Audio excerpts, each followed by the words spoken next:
the inconvenience with sound. We're trying something new. I'm bringing Jesse Smith all the way from Virginia through Skype, through this program that actually is going to put us together in one screen. Look, he's there. Jesse, can you hear me? I can hear you. Good. Do you see yourself on YouTube yet? No. Okay, I do. I see you there. So, guys, Jesse Smith is with us, and thank you, Jesse, for bearing the pain of configuring this thing right here. So, my bad. Yeah, we have people already joining us. Prestige Body Art, say hello. Chris Engel, you're here good? Okay, do you guys hear Jesse as well? People say hello, Jesse. So, Jesse, just pop the YouTube page whenever you want. Remember to mute it so the sound doesn't create a infinite loop. And guys, today we're going to be talking to Jesse Smith. We're going to be asking him a bunch of questions. I have my cheat sheet right here. And Jesse, first of all, thank you for being with us. Thank you for being so patient. And I'm just going to dive right into the question. Jesse, how long have you been tattooing? I've been tattooing for about 20 years now. This coming March 2018 will be 20 years. 20 years. So, were you an artist before becoming a tattoo artist, or you started tattooing and then you figure, hey, I'm pretty good at this thing. Might as well just try it on paper. Yeah, I've always drawn my whole life. I've been entertained by it. My dad, I remember when I was talking about being an artist when I was like 13 years old, my dad was like, you should probably try to find, some other avenue of income because most artists don't make money. So my goal is to be an oceanographer. I was going to be, go study the ocean and play with Shamu and stuff. But art ended up taking off, so I stuck with that. That didn't work out, right? Yeah. Anyway, for the better of the industry, thank God you did not do that. Anyway, so when you started tattooing, did you first start tattooing this type of art that makes you really well known for, or you try like every single other tattoo artist started like doing simple things, kanjis, traditional? Tell us a little bit about that. I mean, I did everything when I first started. I don't really think back when I started, people weren't really getting custom work, but I've always been drawing what I draw. I worked at Busch Gardens drawing caricatures. I was a graffiti artist. I used to copy Garbage Pail Kids back in the days. I've always drawn the cartoon style, and it just kind of evolved, and I think once you get into tattooing, then you have to change your style within the tattoo, the tattoo confines, simplifying it a little bit more, adding more contrast, versus if you do it on a piece of paper, you can do a lot of lighter stuff. Pretty interesting, man. And at that time, were there other artists doing similar work? I mean, did you ever get inspired by another artist back then when you started tattooing 20 years ago? Although I don't remember, but was there anyone that inspired you to pursue this type of tattooing?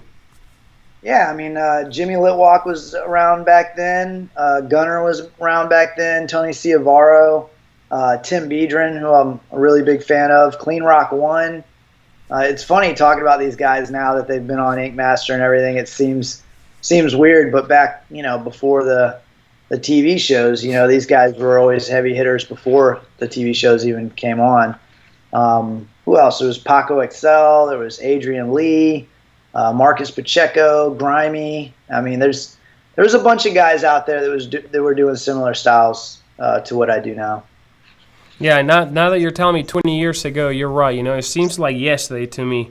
But I remember like looking at your work on magazines back in the days, and I'm like, wow. I mean, your thing really stand out because I think it stood out more to me because it was very 3D-ish. I think you were one of the first artists that I saw taking that NewSchool into 3 dimensions, and that's probably the Jesse Smith that I remember. Now, let me ask you another question.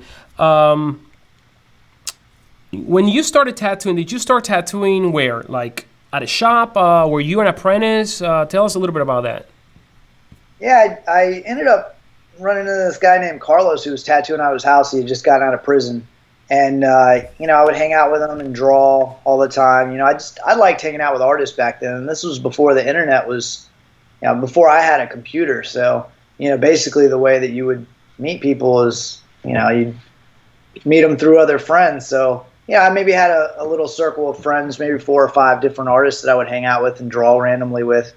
And one day he asked me if I wanted to do a tattoo, and I was kind of interested in doing it just to say that I had done it. I wanted to, get a piece of my artwork on somebody, and I was super flattered by the fact that somebody was interested in getting tattooed by me and having my artwork on them for the rest of their lives. So he taught me how to make a ghetto gun, and then I headed home to knock out my first tattoo. Do you have that ghetto gun somewhere still or not? Yeah, I'm pretty sure that this is the inspiration for all FK irons. Jeans.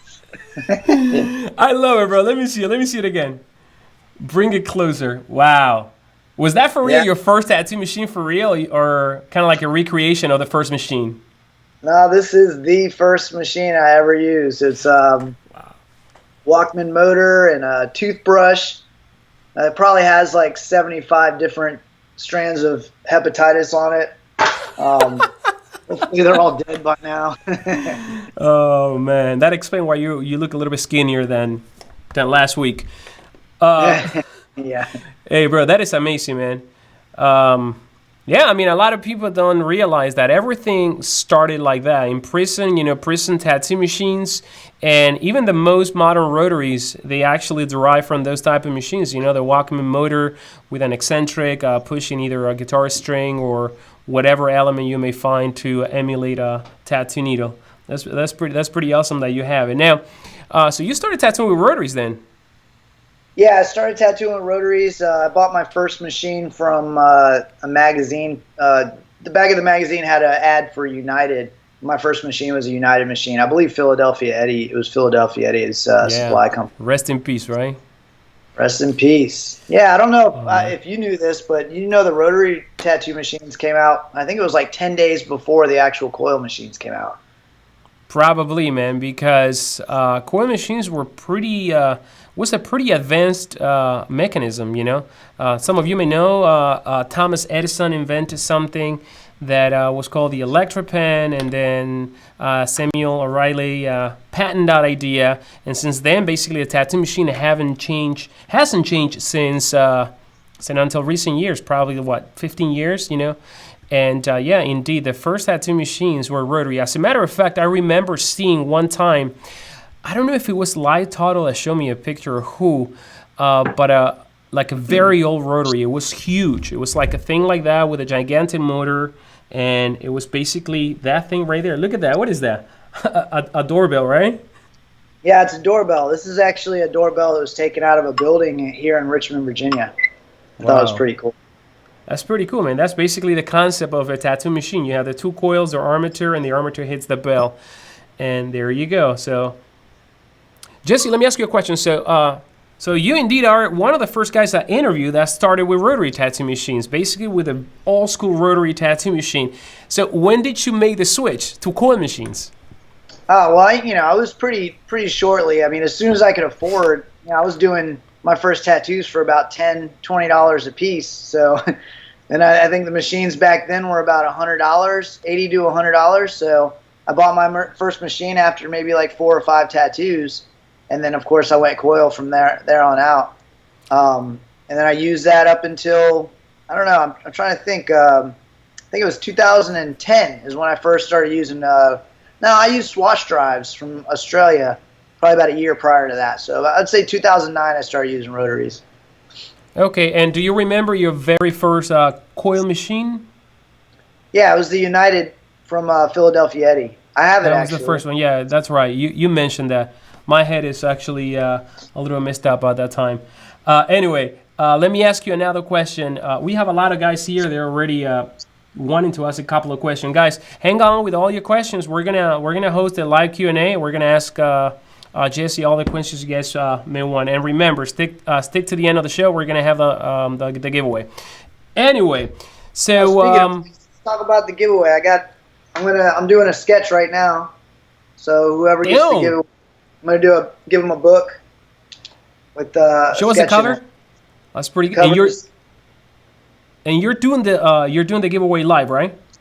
Yeah, I do the giveaway live. It's got a bunch of my tattoos and stuff in it. So and you have a drawing that you're doing right now on the cover, right? Yep, doing On a the inside cover of the cover. Yep. So So I think this is like a one-off for real. He is actually right now on YouTube. He's actually sketching on the book that some of you guys are gonna win, and also. I gotta say that we're giving away this brand new Click Ergo, whatever color you want. This one is, let me see. This one is the seafoam color. So FK Irons and Jesse Smith. There are gonna be two giveaways, so we're gonna draw one winner that's gonna win the Jesse Smith book, and then another one is gonna win the Click Ergo. Jesse, do you? Let me ask you a question. So you were telling me that a guy from prison taught you how to tattoo. And then you started tattooing at a shop. What was the name of that shop? it was Altered Images. So I was tattooing out of my house in Newport News while I was in the military. So I was tattooing a lot of military guys. And then I moved up to Richmond to go to art school. And when I went up there, I went around to all the tattoo shops trying to get a job, and nobody would hire me. So I just went back tattooing out of my house for another 6 months, and then I went back out and went to all the tattoo shops. And ended up getting a job at this place called Thunder Arrow. And I worked there for about 2 weeks, and they fired me. They said I wasn't good enough. So then I went back, tattooed. Wait. Stop right there. They fire you because they said you weren't good enough. What did you do, man? You sucked at tattooing, or he didn't like the style of tattooing that you were doing? What was it? To be honest, I think they just didn't like me. I don't think it had anything to do with my art. I remember the owner came up to me, and he was like, "Hey, man, you know, we got this new piercer. You should let her practice piercing your belly button." And I was like, "You can get my belly button pierced? That's for girls." And then he pulled his shirt up, and he had his belly button pierced, and I got fired 2 days after that. So I think that might have had something to do with it. But anyways, I went back to the house, and I was super sad. You know, it definitely hurt my feelings. And I went back and just kept on focusing on tattooing, and went back out 6 months later and eventually landed a job at this place called Altered Images. It was Lyle Tuttle's, at the time it was Lyle Tuttle's girlfriend that ran that shop. And worked there for a couple months and then jumped around to a couple other shops. Well, that's pretty good, man. Pretty good story. So have you ever thought about, because, I mean, that must be really discouraging, you know, being fired because either they don't like you, they don't like your style of tattooing. Have you ever thought about quitting at that time? About quitting. I mean, I know that I'm going to be an artist for the rest of my life, whether I'm happy with what's happening right now or not. You know, I'm always going to be an artist. And it was the same thing with that. It was like, well, I might not be a tattoo artist at this shop, or I might not be a tattoo artist this year, but I'm going to be an artist in general, whether I'm tattooing, painting murals, airbrushing, drawing caricatures. I'm always going to be an artist. Now, tell us a little bit about, your growth as a tattooer. When did you start seeing your tattooing taking off? When did you start feeling that this is, I got something good going on? Let's see. I started tattooing in '98. I think 2005 is when I got my first magazine article. And back in those days, if you got a magazine article, it was a really big deal. So it was right around that time where I started thinking, man, people are really starting to notice me and recognize me. And in my mind, I had a website at that time too, which was kind of rare. A lot of people didn't have websites back then with their artwork on it. It sounds really odd to talk about now. But I remember thinking, like, man, as soon as this magazine article drops, my website's going to go crazy, and I'm going to get all these emails and everything. And then the magazine article dropped, and I think I might have got like 2 emails. And I was like, man, I totally thought that anybody who was in the magazine was like super famous, and it wasn't really the case. Wow. And have you been doing conventions since your earlier times, or this is something more of when you started getting acknowledged that you started doing conventions? I've been doing conventions so I graduated college in 2004, and as soon as I graduated college, I hit the ground running. I just went and did a bunch of conventions and traveled as much as I could, and I really haven't stopped. There was one year where I decided to take off from traveling. But I would say, it's pretty consistent through. I mean, I just like traveling. So if I have an excuse to go somewhere, I'll go. And my girlfriend likes traveling as well. So we, anytime we get offered to go somewhere, we just there's not much question in whether we're going to go or not. Well, that's awesome, man. Now, tell us a little bit about the tattoo show that you've been putting for the past 2 years, the Richmond Tattoo Show, and tell us the date. I mean, tell us a little bit about that show. What makes that show interesting and different, perhaps? So the Richmond Tattoo Convention, it's called the Richmond Tattoo and Arts Festival. It's actually it's one of the oldest annual tattoo conventions in the world. It's 25 years running now. But even prior to that, 4 years, I think it was like 1988, there was a tattoo club that would hang out in the same hotel that we throw the convention at. So for 4 years, it was like Grandpa Groovy, Lyle Tuttle used to go out there, Sean Anderson, Gil Monty, Paul Rogers. There was some of the biggest names in the industry who inspired tons of people, started tattooing right here in Richmond, Virginia. So 4 years after that tattoo club had been running, this guy named Billy Easton took it over. And Billy Easton ran a shop called Red Dragon. And basically, he took over the convention, and he was running it for about 18 years until he passed away. When he passed away, he gave it to his daughter, and his daughter ended up handing it off to the guys who do the Salt Lake City convention, this guy CJ and Nate Drew. And basically they had it for about 5 years, and I think because they were so far away in Salt Lake City, they decided that. So they gave it to me and my partner Kenny Brown from Fredericksburg, and we got it I think they gave it to us about 5 months before we ended up saying that we were going to throw the show. So we threw the first show last year in 5 months. We ended up doubling the numbers that they had done the year prior, and then this year we've had, of course, the whole year. So I'm really excited to see how well the turnout is this year. Well, that's pretty good, man. So tell us a little bit about the caliber of artists that you guys are expecting this year. Obviously, FK is going to be there, as always. But tell us a little bit about maybe vendors, maybe some of the tattoo artists that are going to be joining you guys at this show. Yeah, of course, you guys are going to be there. I think Tattoo Baby's going to be working your booth with you. We've got, let me see, I got a little list here. We got Anthony Michaels. He was the winner of Ink Master Season 7, the one that I was on. Big C's. We've got Duffy. We've got Earl Funk. We've got Frank Sinatra. We got Phil Garcia. We've got Bob Terrell. Derek Noble. I mean, there's a pretty good lineup, man. Yeah. Pretty good lineup. So it's good, man. It's good to hear that you're doing a show because these days, there are a lot of shows and very few shows are owned by tattoo artists these days, and it's not like back in the day that used to be the opposite. So I'm really, really happy that you have decided to take over this tattoo convention, and obviously, we're very glad to support you this year, next year, and all the upcoming years. So good, and kudos to you. Now, what else? Do you remember when we met for the first time? I was thinking about this before. When was it? I was trying to think about it too. I think I remember talking to you. I remember in Doncaster, England, I was talking to you about a rotary machine because back then you only did coil machines. And I was like, and I think there was something you were talking to me about. I can't remember exactly how it went, but it was something about a sponsorship or something like that. And I was like, yeah, man, you come out with some rotary machines, I'm on it, And, you were like, oh, I don't know, but I'm thinking about it. And I think right around that time you were actually, it was kind of brewing around or something was happening with rotaries. And I was like, as soon as you're ready, man. And then, I think it was like within a year or two after that, you dropped the first rotary. Wasn't it? Yeah. That was actually when we met. I believe it was 2009, if I'm not mistaken, or 2008, 2009, 2010. So I started working on the first rotary in 2010. So yeah, that's about that time.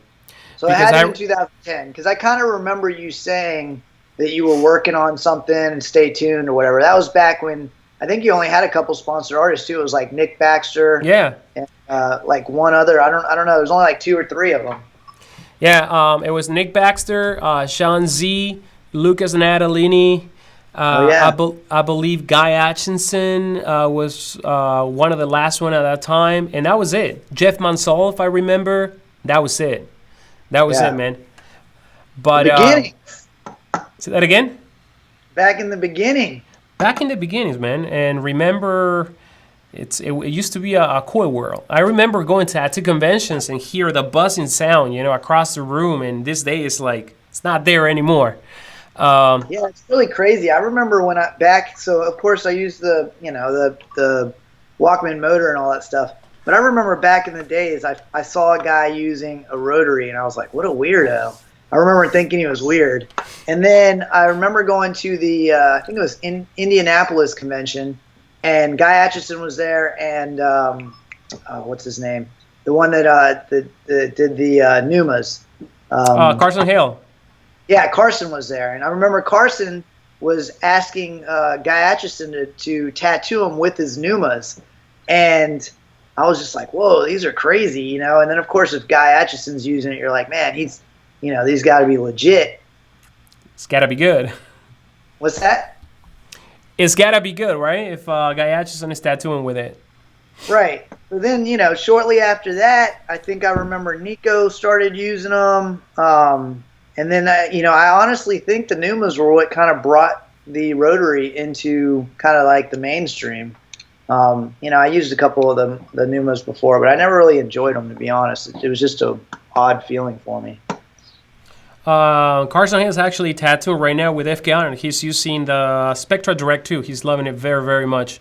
Oh, and wow. I talked to Carson, hey, listen, we should revive that Numa again. And we have some talks, so I don't know. I mean, I actually I owned like 6 Numas at some point, and I used to tattoo at this shop on the beach, and we had converted the entire shop to tattoo with the Numas. And the ones that I got were the version 2, I believe, the little ones, because then he made another version that worked with a motor.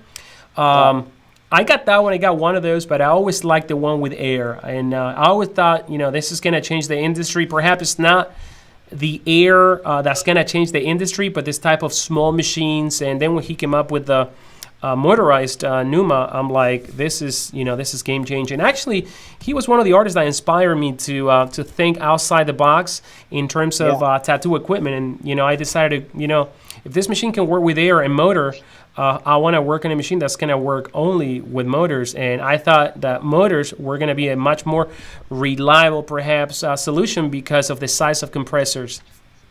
Yeah, and I think that's where I started taking that kind of divide. I remember Jason Steppen started using the Swash drive, and he was like, "Hey man, you really got to try these out." And so I tried one out, and I started using those, and that was where I kind of took a branch off from the Numas, and then it went from there. And then I was using Neotat, and then I went from Neotat to using your machines. Now, if you can put the equipment, your equipment in a timeline, from when you started tattooing with the first gel rig, coils, then you said Numas, and now FKRs. Do you remember more or less the time period? Yeah, I think so. Yeah, I mean, I guess I was only using my ghetto gun for maybe a couple months, maybe a month, 2 months tops. Then I went with the the Philadelphia Eddie machine. And then I ended up going to Mickey Sharp's. Mickey Sharp's was like the big deal tattoo machine back then. And I ended up moving. I was out in London at the time, and I remember buying a couple of those. And I also got this like Mickey B square coil machine that was kind of cool. And then I don't know really. I think then there was Time Machine from Danny Fowler that came out. I was using those for a little while. To be honest, I don't remember what I was using right before I switched over to rotary. But yeah, and then the rest is history.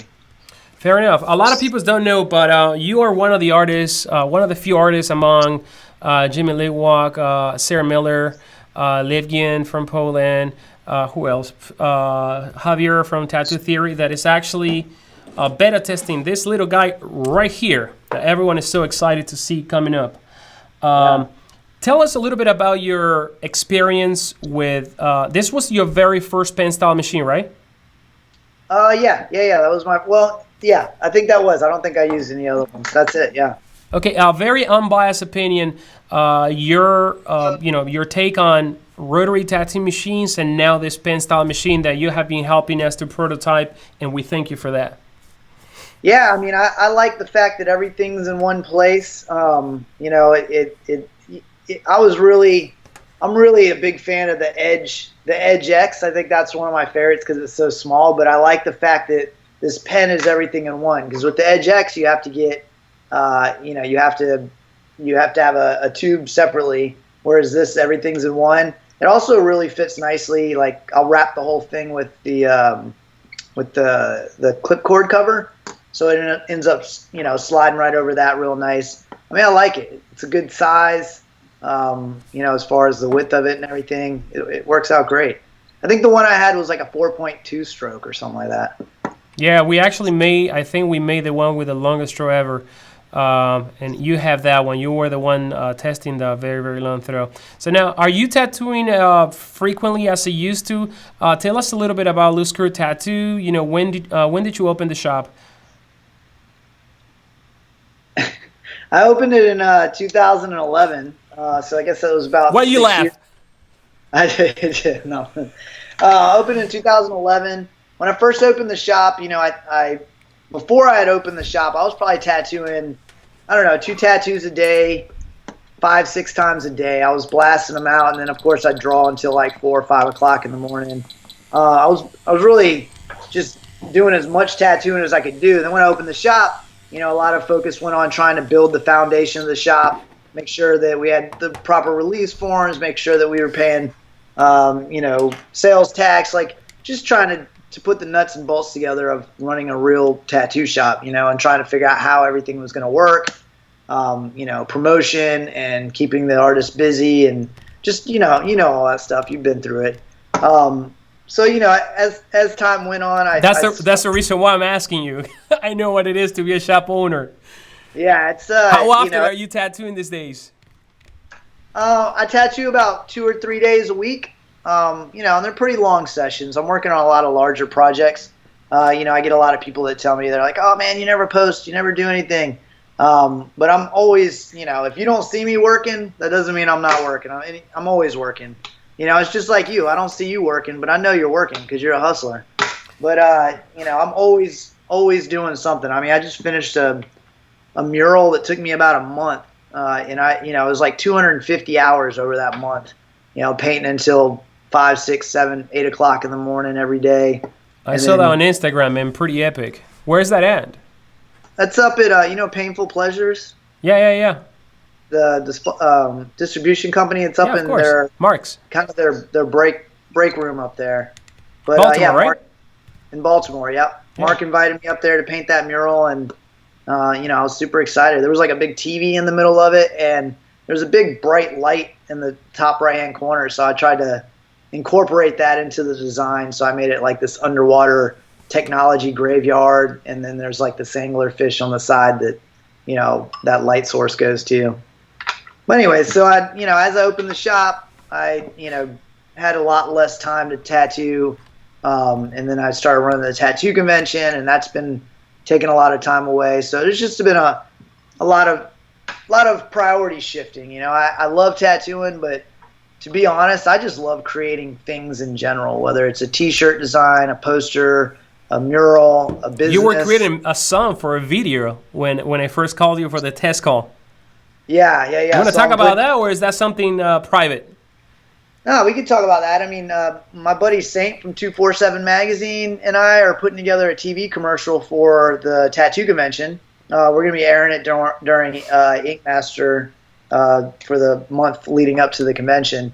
But he gave me all these places to look for music, and I spent like 2 nights looking for music, and there was just the music that he was giving me just wasn't. It was just sounded like that kind of cheesy royalty-free music, and I had this vision in my head of what type of music I wanted it to be. So I was like, fuck it, man, I'm going to make this shit myself. So I just started messing around on GarageBand.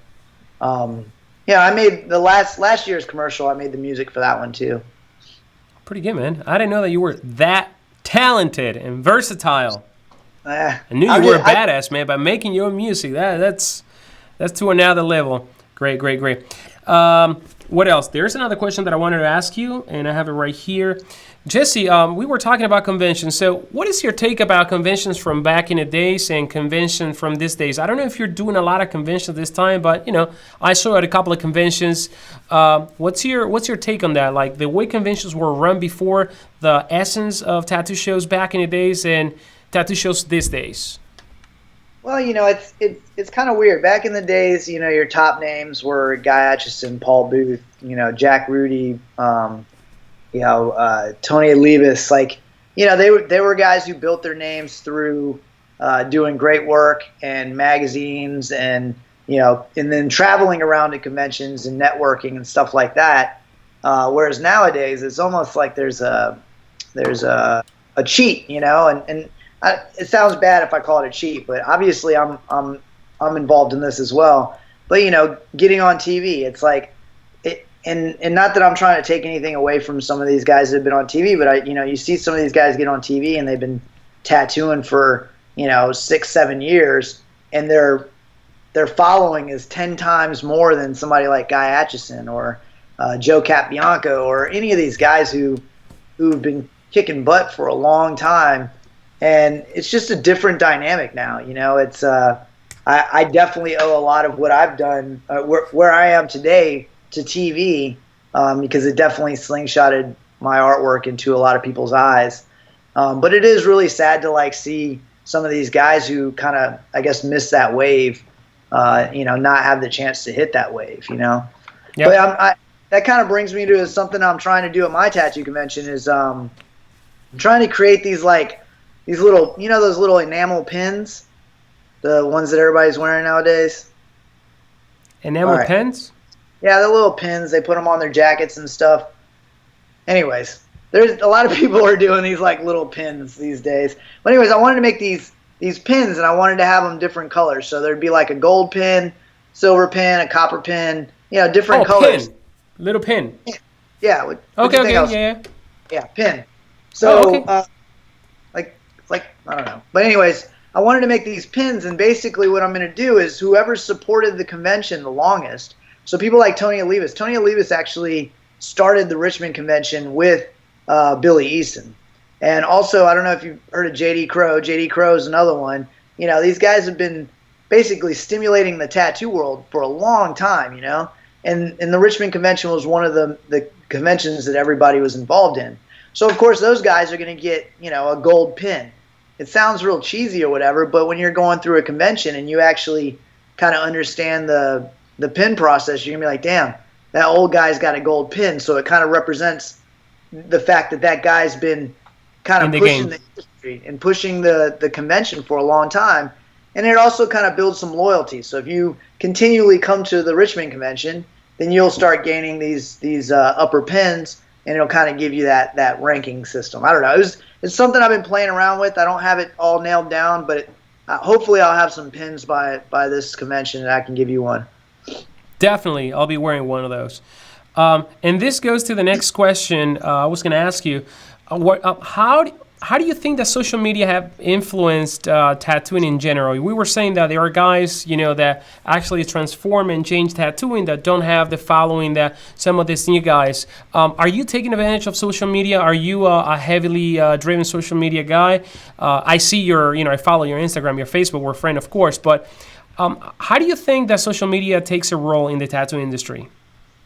I definitely feel like I feel like that there's artists out there who are more talented than me that don't have the recognition I have, and even prior to the TV stuff. And, I always attributed that to the fact that I was always making sure that my website, back in the days before Facebook and MySpace and all that stuff, I was constantly trying to get my artwork out there. That was back when you had to take your photos with I can't remember what the camera, the old school cameras with old school film. You had to print it all out, and then you had to write your name on the back and your website and all that shit. Then you had to send a little package to the tattoo magazines and hope that they would put one in the magazine. So, I was doing all that stuff too. I would have stacks of photos all over my table, just trying to write my name on all of them and send them off to the magazines. I mean, it would take me days to do all this stuff. So it is definitely like promotion was one of the things. Back before the internet, I was traveling around with a portfolio in my book bag everywhere I went, and I'd talk to somebody, and tattoos would come up, and I'd be like, oh yeah, I'm a tattoo artist, and I'd show them my portfolio. And my theory was always like, if you go to a city and there's two tattoo artists there, and one's good and one's great, but the good guy promotes a heck of a lot more, then the good guy is going to get more recognition in the long run. So I've always tried to keep my stuff in the public eye as much as possible, so that people choose me to get tattooed by when they're looking for bigger projects. I remember I was talking to my wife the other day, and she's a permanent makeup artist. She does eyebrows and all that stuff on the face, tattooing. And I was telling her, I remember back in the days, myself, I kept on sending pictures to magazines for probably, I don't know how many years. And I got my first picture in 2000, I think 2007, 2008 in this British magazine. And I was like, wow, man, that was like the best feeling in the world. Like kind of like all this year of submitting pictures, and nobody would write to you. There was, back then there was no email. And these days, you take a picture, you upload it, boom, thousands of people can see your work. It's just crazy how things change rapidly in such a short amount of time. Because if you think about it, Facebook and social media, they are a 2000 and maybe 8 invention or something like that, 7. I mean, I can't recall very well, but it's, they haven't been out for that long. And back in the days, you had no other choice. You wanted to get acknowledged, you had to do a lot of shows, and you had to send pictures to a lot of magazines. And that leads me to another questions. I mean, do you think the magazines have a place in our industry still? I mean, I hate to say it because I got a lot of friends that run magazines, but, I feel like that everybody can build their own magazines now via Instagram. Am I off? Where'd I go? I was a little off, so I'm centering myself. You're good, bro. But yeah, I build my own magazine through Instagram. It's like I'm really into spearfishing and scuba diving and stuff like that. So I follow all those. I like skateboarding, so I follow skateboarding. So I've got Thrasher magazine and Transworld Skateboarding. What's that? Transworld Skateboarding magazine. Yeah, Transworld. I'm sure Trump would love that one. And then this guy. And then I've got my scuba diving magazine. I've got my hot chicks magazine. I mean, my hot dudes magazine, whatever. I got them all in my Instagram, and I just look at it whenever I feel like I have time. I mean, it's just a lot different. I mean, I haven't bought a magazine in a long time, and I feel bad because like I said, I got friends who have magazines, and I want to support them. But it is definitely. I remember, just saving some time, in the week just to go through the magazine and read some of the interviews and stuff like that. And now these days, it's just like, we take that moment for granted. It's like, every couple of minutes we're swiping through pictures and absorbing a lot of information, like quantity of information, like so quick, where before, you need to find the time to go through the article, read it, and also to discover new tattoo artists. I remember, back in the days, following some of those artists, and a way to follow those artists, was by hitting conventions and by, buying these magazines and going through and, reading and trying to absorb as much as possible. Where right now, if you have, like yourself, you have an Instagram account or Facebook account, with a couple of followers, you can go through thousands of great tattooers, so quick. And kind of like that essence is a little bit lost. But anyway, I think there are a lot of good things that, this technology also brings to this industry. I think that perhaps, the fact that we have so many technological advances, to our advantage is the reason why there are so many guys that are taking less time to become really ridiculously, insanely good. And, I think the other thing, too, is what that does is it's almost like it creates these, like, these quick, like these, almost like this one-hit wonder type thing. It's like, I appreciate, in my mind, I'm always like, oh man, it'd be awesome to just blow up one day and then be making $1 million and live happily ever after. But the fact of the matter is once you do that, then that becomes the norm, and then you're not satisfied as easily by that stuff. Whereas my career, I feel like it's just been kind of like a steady growth, you know? I look at, some of these artists and they just blow up so quick. And, for all the right reasons. They've got great work. But where do you go from there? You know, once you blow up, then it's like, what happens after that? You know, I think that you always have to kind of be able to, like, hit that next level. And if you hit that first level is so high, it's hard to hit that next level, you know? Definitely. Definitely. Jesse, are you going to be traveling in this upcoming months, years? Do you have any plans to tour around the world? Yeah, I got I'm doing Virginia Beach convention in a couple weeks. I'm doing Detroit a week after that. Then I've got my convention. And then after my convention, I'm going to Israel for this little charity thing. It's like tattooing victims of terrorism.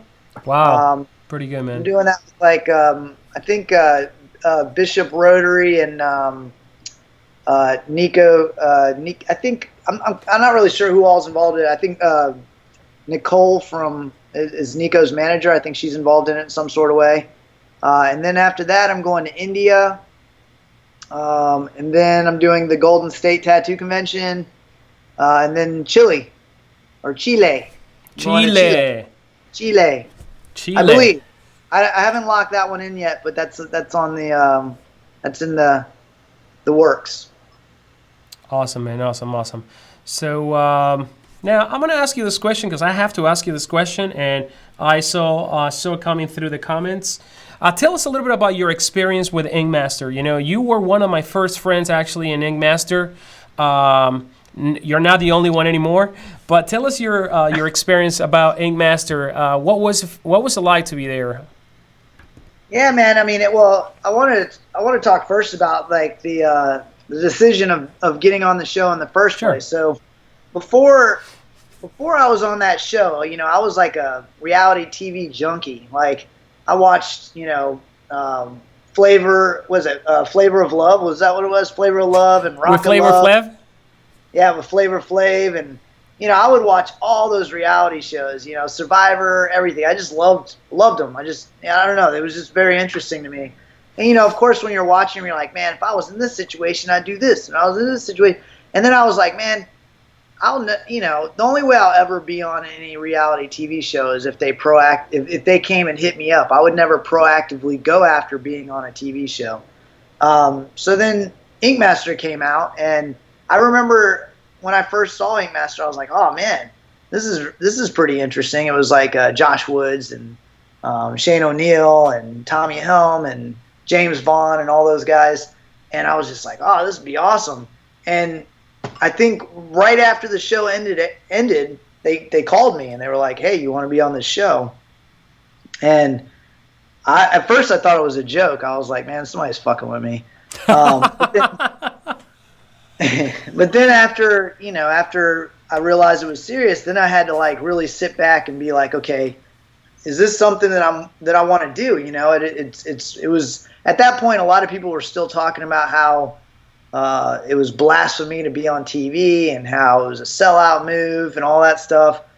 And of course I wanted, my ego wanted to keep my street cred per se, the little bit that I had. But then the other part was like, I guess what I ended up thinking in my head was, if I don't do this, will I regret it in 10 years or 20 years? And, the answer was yes. I want to experience this. And, of course, the person who's always trying to promote my work and get it out there, that was another on a reality TV show or just be on TV in general. So that was when I decided to go forward with it. But I've always had a little difficulty talking in front of people and, always a little nervous and stuff like that. So I figured this was kind of a way to kind of shake that loose too, just throw me in the deep end.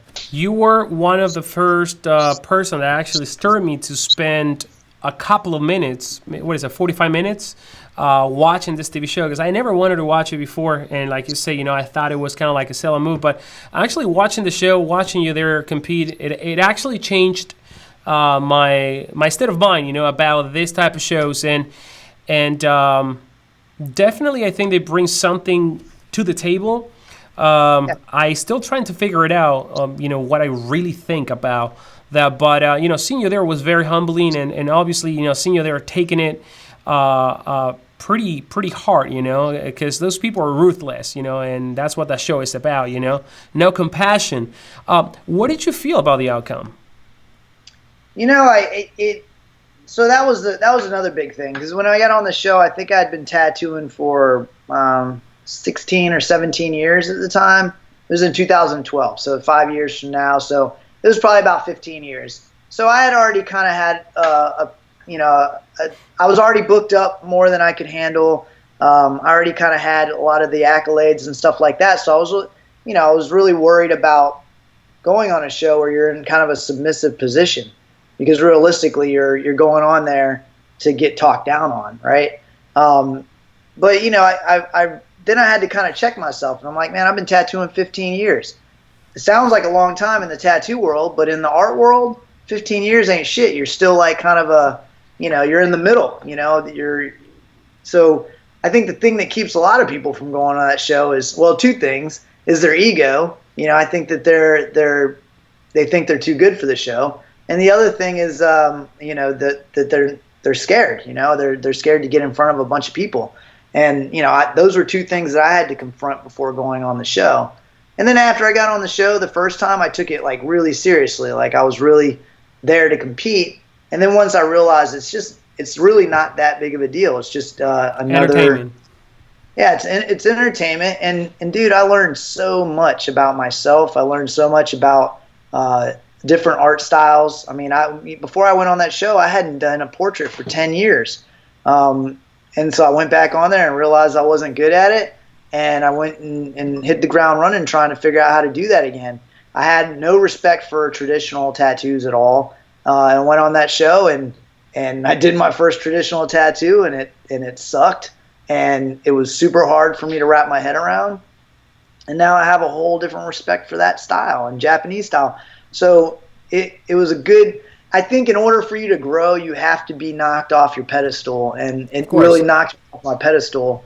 And then, I feel like I'm way stronger today because of it, and I know a lot of the artists who are on that show are a lot stronger because of it. Yeah, it was very humbling to see you like compete and actually give 100% of yourself, even though, the idea of a reality show is that everything is rigged up. But I mean, I know you're my friend. I know that you went through a lot of stuff, and I'm sure that probably took a toll, in your career a little bit, being knocked off, and, Jesse Smith, the guy that is known for his amazing art, all the time, like being knocked off by probably guys that haven't been in the game for such a long time, and then see you to come back. Remember seeing you do a black and gray tattoo. You went after, I don't know if it was the same season. No, it was, I think, to a reunion or something like that, where you did a black and gray tattoo. Yeah, I came back, and they basically let you pick whatever category you were coming in on. And I was like, well, I got kicked off on black and gray portrait, so I'm coming back in on it. I'm going to start right where I stopped. But I put a bunch of practice in. And you kicked ass. I mean, that goes to show you that, you're truly an artist, man, and really took advantage of the defeat to make something better out of yourself. And not a lot of people do that. Not a lot of people do that these days with anything. A lot of people, they take defeat and that's it. They call it game over. Or some people use that to actually empower them, to take them, take their art, their craft to the next level. So that's pretty good. Now, would you recommend anyone that, is aspiring to be in a tattoo TV show to actually take part of that? I think it was a great experience for me, and I don't know that anybody who's been on that show, even the ones who, from an outside perspective, may seem like it was a bad experience for them. Everybody who's been on that show has benefited in one way or another. Of course, as you know, the more success you receive, the more people don't want to see that success. So they say a bunch of mean stuff and everything like that. But and people don't hate on you if you're not doing anything for them to hate on. If you're not doing anything good, they're gonna hate on you, man. Yep. But yep, I think anybody who wants to be on that show should be on that show, and I think anybody who's questioning whether they should go on the show should just kick out all those doubts aside and just jump in the deep end and see if they can swim. You know, like I guarantee in 5 years. I remember, you know, Joey Hamilton, right? Yeah, of course. Friend of mine. I was actually there at the finale as well. Yeah, and then I remember you and I were hanging out at Revolt for one of the viewing parties too. Remember? Yes, that was when Facebook Live first came out. Yeah, that you showed me how to Facebook Live. Remember? Yeah, and we were like, I'm like, what are you doing? I'm like, dude, you're live in front of, and that was back when they didn't like have the algorithm. So yeah. Like, I don't know, 20,000 people watching us. Yeah, I remember. And then you told me, I mean, I actually wanted to do it and I couldn't do it. And then all of a sudden you told me that you were able to do that because you were a public figure, whatever. And your account was certified as a public figure and I wasn't. And now everyone can do it. But anyway, that was funny. Okay, but I wanted to say, like, the example I was going to use is Joey Hamilton was actually on a TV show called Inked. Yeah, I remember that too. Yeah. Remember that? And the one thing that made me think Hart Huntington, right? Hart Huntington, yeah. Yeah. And he was on season 2, and I remember that show went off the air, and, you know, I've known Joey for, 15, 18 years or something like that. And I totally forgot he was even on TV. And nowadays, half the people I talk to have been on TV, and I just don't even think about it. I'm like, hey, what's up, man? And I just forget that they've been on TV. So, I really don't think it's like, I think it'll be like one of those things, like if they ever did a movie on me, it would be like one of the parts of the small parts of the movie, but I don't think it's a massive thing in my life. I like to think that there's much bigger things than just being on TV. All right, so what about if we actually start diving into the giveaway? Because we've been live for 50 minutes. Wow, time flies. And what about we start with yours, okay, with your giveaway? And Jesse and I, we have figured how to do this giveaway. So, guys, be ready, all right? Be ready. The way that you're going to enter is that you are going to answer a question, and this question is about something that has been said in this live broadcast. So the question is, okay, and the first one that actually answered this question is going to win. Can you show the award again, the prize? You want to do the poster? Let's do the poster first. So the poster, this is one that's done by Halo and myself. It's the most recent poster I have. It's Cutie. What is it? Pretty. Put in the center of the screen. Show it again. There you go. Wow. So this is Keeter the cheese eater. And I mean, I drew it, and Halo colored it in. He did an amazing job. Wow, man! How do you come up with this concept? How do you do this? There's a lot of different ways I do it. Sometimes I just am in the shower and I see a little, blob of soap. Touching yourself?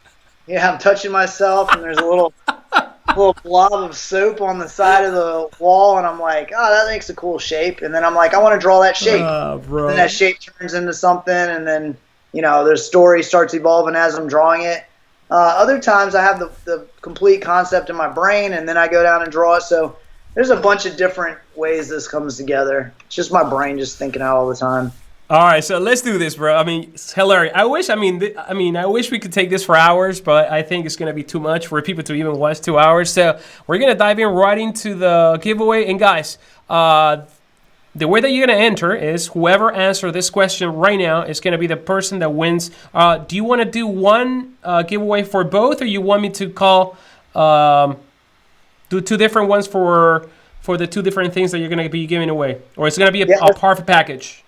We'll do two for me and one for you, so 3 total. You got it. I like that. Okay, so the first question is, what was the name of the first shop where Jesse Smith started tattooing at? Oh man, that's a tough one. So we said I don't even remember that. We said it, but probably someone remember.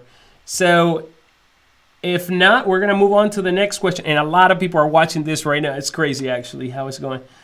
There's a little bit of delay, so allow people. Okay, that's it. Game over. Aaron Barben answered the question. Aaron, you're gonna have to reach out to Jesse Smith. Jesse, What do can you say your email? What's the answer? He said it. Alter image. Damn. He typed it in the comment. So Aaron Barben actually answered the question, and he's the winner of the poster. Show the poster right now. Yep. There you go. Let me see.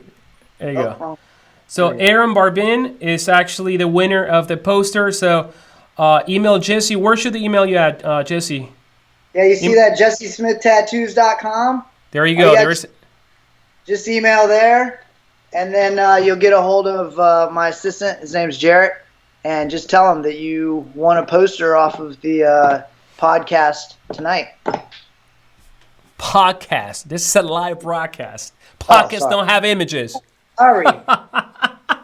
Anyway, now we're gonna do my turn. We're gonna be giving away the new Click Ergo, whatever color you want. Have a gray one right here unpacked. This is the adjustable grip. You can use it with any tattoo machine. You can use it with any FK irons, any other brand out there, and this is gonna allow you to extend the depth of your needle. So a brand new Click Ergo, the latest release right here, and the question for this one is, what was the first convention where Jesse Smith and I met? We said it before. The convention where Jesse Smith and I met. Let's see. Yeah, there's a little bit of delay, but the delay is for everyone. So let's see. Let's give him a little bit of time to answer this question. People are going to start getting different internet connections for this shit. Yeah. Poor guy's there, hadn't had any typing classes. He's poking around with one finger. People are saying huge delay. Now all of a sudden the delay is a problem. Yeah. That's what I would say. I'd be like, man, I got to rewind this thing and re-listen to it. So I know. It wasn't Virginia. It wasn't Richmond. It was a tattoo convention somewhere in the world. You got to tell me the name of the tattoo convention. You can't say countries, okay? It wasn't Hell City. It wasn't Richmond. It wasn't Richmond, Virginia. It was someone is very, very warm. Someone said it very, very warm. But you got to say the name of the show. It wasn't fuck. What was the name of the show? Okay. So I'm going to narrow it down to a country, okay? It was in the UK. What was the name of the show where Jesse and I met? He said it before. And if not, we're going to have to roll on to the next giveaway. Yeah, let's go to the next one. That's a tough one. It's a tough one, but I mean, that was the point of... Because before, you know what, I used to do this like a number, so... But now, you know, this goes to show you that some people pay attention, some people probably didn't. Some people don't remember. I probably don't remember half of the things I said already. Probably. Okay, guys, so we're gonna put a pause on this one. We're gonna do another question. Let me see. All right. So, no. Can you come up with one? This is completely live and improvised. So let's see. All right, I got one. Let's see. No, that's not a good one. Not a good one? Which tattoo machine did we talk about that I feel like inspired the rotary movement? There you go. I bet that's so easy, bro. Okay, which rotary tattoo machine inspired the rotary movement? Okay, James West Tattoos nailed it. The Numas. So James West Tattoo, you want the Click Ergo. Okay, yeah. So you can get in touch with us at fkirons.com. Email us on the email right there. Email us at service@fkirons.com. Service@fkirons.com. Give your name, James West Tattoo, and address your email to Chuck. Okay. Now, guys, this is you have to be a legit tattoo artist. So it seems like James West Tattoos are legit tattoo artists because I see. Oh, can you get me one that fits on this thing? What? Can you give me Can I get a click that fits on this? Oh, bro. Yeah, I have. Oh, since I'm here, let me. This is the new click ergo. You tattoo with the ergos, right? With the yellow ones. This is the disposable, adjustable, coming up pretty soon. Now, All right, I need that shit. let's go. Hey, you should have taken that machine to Inkmaster, bro. Yeah, that would have been awesome. Maybe they kicked you out because you were tattooing with that. Nah. But anyway, let's give away. Show us the next prize. Next prize. So I got this little sketch that I did in my book. And can I see the drawing that you did? Oh wow. So he just did this live while watching this live broadcast. Okay, that was done right now. And turn the book around. How come I don't have that book? Huh? How come I don't have that book? Because you haven't ever answered any questions correctly. You don't listen to our podcast. Oh, the podcast. All right, so okay. I'll take one. I got you. Okay, thank you, Bobby. I appreciate it, bro. So, I have the other question. How many years has Jesse Smith been doing the Richmond Tattoo Show? How many years have Jesse Smith been doing the Richmond Tattoo Show for? Since. We gotta bear with the delay. Okay, so there's about 30 seconds of delay. Podcast. People are making fun of you because of the podcast. Someone answered a wrong question. Chris Engel answered a wrong question. Brandon Combs, 2 years. You're right, man. And you win the book signed by Jesse Smith. As a matter of fact, a lot of people are answering the question wrong. So, Brandon Combs. So, write to jessesmithtattoo.com. You can get the email there from the website, jessesmithtattoos.com, and email him and say that you are. I'll tell you the name right now, Jesse. See, those messages go so. Brandon Combs. How do you spell that? Combs. How do you spell Brandon? Well, you don't know how to spell comb. I mean, for obvious reason, but just like a comb. Combs. How do you spell Brandon? Like brandy, but forget about the Y and put O-N. Okay. Brndon. Brandon Combs. You know what a comb is, Jesse? Yes, I use it every day on my beard. There you go, man. Look at that. Hold on. Okay, there you go. Show it. Look at that, man. This is epic. This video is going to go down as one of the most epic live broadcasts ever done on YouTube, at least for the tattoo community. It has been a lot of fun. We went through a lot of crap to get this going. This is the very first time I'm actually bringing someone with audio, with no interruptions to YouTube. With no interruption after probably 30,000 attempts. So guys, I'm just going to allow 2 minutes for a couple of questions. Guys, if you guys want to ask Jesse Smith 2 or 3 questions, I am going to address those. And we're going to call it a day with this video. It's been a long day for both of us. Right, Jesse? Yes. So, we've been testing since what, 6 o'clock? Man. 6:30. Man. It's been 3.5 hours we've been on this thing. I felt like the first computer I ever got. You know, when I first got my first computer, I wanted to do a lot of things. I couldn't figure it out. That's how I felt. A lot of things went wrong. We have to do this live broadcast like 3 times, but we're here, and now we know how to do it. Okay, guys. Yeah, there's a little bit of delay. Do you guys want to ask Jesse Smith any questions? I'm actually going to go up because I saw a bunch of questions before. Let's see. I saw a question before. Someone asked, were you a graffiti artist before starting tattooing? Yes. I started doing graffiti back in 93 in Heidelberg, Germany. The graffiti scene in Europe is insane, but Germany is one of like the meccas of the graffiti world in Europe. Okay, next question. Gee, I hate this podcast. I know. So, because I wanna have everyone to ask you a couple of questions. So, Victor Moore is asking tips for making a portfolio. Keep it simple, small. Make people get through your portfolio and still be hungry for more images. If you have 100 images in there, people are going to get bored of it. Show them your top 10, 15 images tops. Okay. Travis Shellers is asking, will you be doing more seminar with Frank Lanadra if it goes good in Detroit? Yeah, we've got one lined up for the Richmond Tattoo Convention, September. So my convention is September 29th through October 1st. Our seminar, it's actually a workshop, is going to be October 2nd. So it's going to be on a Monday following the convention. It's going to be 8 hours. So we're going to basically just walk you guys through. Whoever wants to be in this workshop, we're going to walk you through from how to come up with an idea, and then how to concept on it, how to sketch it, and then all the way through the coloring phase. So it's going to be awesome. I have a question for myself. Now, Roy Watts is asking, when is the release of the Scion, which is a machine that I have right here, and the disposable click? Okay, so the Scion is scheduled to be released in September, beginning of October.